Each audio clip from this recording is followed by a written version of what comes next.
Bonjour à toi qui m'écoute. Donc aujourd'hui, nous allons parler du cercle trigonométrique et nous allons ainsi traiter un exercice qui va te permettre de mieux le mémoriser. Donc voici l'énoncé. On considère le cercle trigonométrique de centre O. Pour chaque valeur de la mesure en radian OIOM, placez le point M le plus exactement possible sur le cercle trigonométrique puis donner la valeur du cosinus et du sinus. Donc je vais te laisser dans un premier temps traiter l'exercice seul. Tu vas mettre pause sur la vidéo et nous allons ensuite corriger. Donc pour la correction, nous allons procéder en premier pour 3π sur 2. 3π sur 2 qui est de la famille des π sur 2. Donc nous allons se placer en haut, ce qui donne π sur 2. On coupe un quart. Et ensuite pour trouver 3π sur 2, on recoupe un deuxième quart et un troisième quart. Ce qui nous donne 3π sur 2. Voici le point M. Donc pour son cosinus, nous avons 0.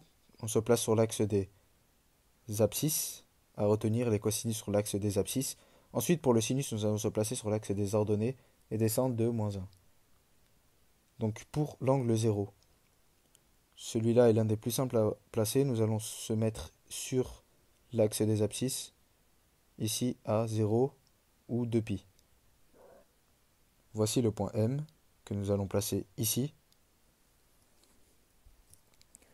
Donc ensuite, pour trouver le cosinus axe des abscisses, distance de 1, et le sinus axe des ordonnées, distance de 0. Donc pour moins π, on va procéder à peu près comme 0.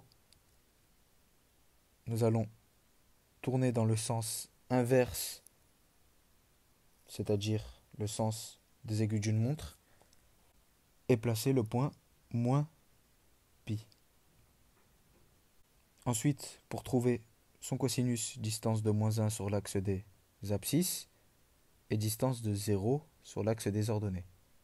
Donc pour 7π sur 6, sachant qu'il est de la famille des π sur 6, nous allons dans un premier temps couper le cercle trigo en deux, ce qui va nous donner 6π sur 6,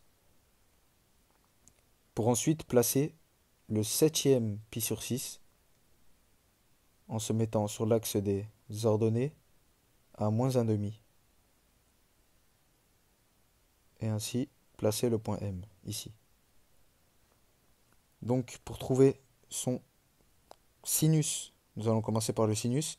On va se mettre sur l'axe des ordonnées. Et nous avons moins 1,5 ici. Et pour le cosinus, nous remontons. Et cette valeur qui est ici, c'est moins racine de 3 sur 2. Ensuite, pour 3π sur 4 de la famille des π sur 4, nous allons couper la partie supérieure du cercle trigo en 4 parts, bien égales. Nous allons placer ce point avec 1π sur 4, 2π sur 4 et 3π sur 4. Voilà le point. Donc ensuite, pour trouver le cosinus, avec le point, nous descendons sur l'axe des abscisses. Et nous avons ici moins racine de 2 sur 2. Et sur l'axe des ordonnées, racine de 2 sur 2 pour le sinus.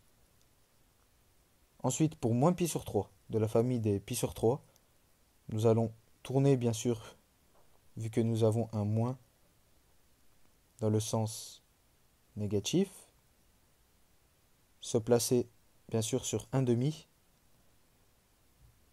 et prolonger pour trouver moins π sur 3.